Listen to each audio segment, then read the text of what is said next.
хоёроос нэг асуух зүйл байгаа. Тэр манай булган боолтор одоо нэг 2000 адуу гарна гэж байгаад байгаа байхгүй. Ятдаг. Тэр одоо гаргах уу яах уу гэдэг л одоо энэ хариулт их чухал байна.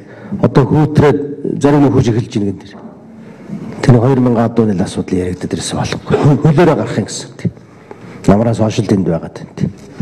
Адуу гаргахгүй. Цаашлаас гаргахгүй.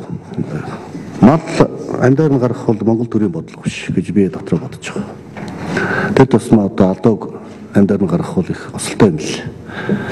Тэр амтын үдийг сохолдог, шүрмсийг хэрчдэг, тасалдаг. Тэгээд монголчин бас нэг үнэт зүйл гэж бас байх хэрэгтэй байна. Төрийнхөөс үлдэн залцсан адуугаа тэгээд одоо харийн нутагт аваачаад алуул хідүүлж байгаа мөрөг байна. Нөгөө талаас энэ адууг бол бид нар дотроо мал мах болгож болно. Дотоодоо нэмэн өртөг шигээгээд гадагш нь гарах хэрэгтэй. Өөрсдөө хэрэгцээнд хэрэглэх хэрэгтэй. Тэгээд ийм учраас одоо намайг шадар цайд байх хугацаанд адуу гарахгүй гэж ойлгоорой. Мэдж байгаа. Энтэй аймгийн стандарт юм шиг.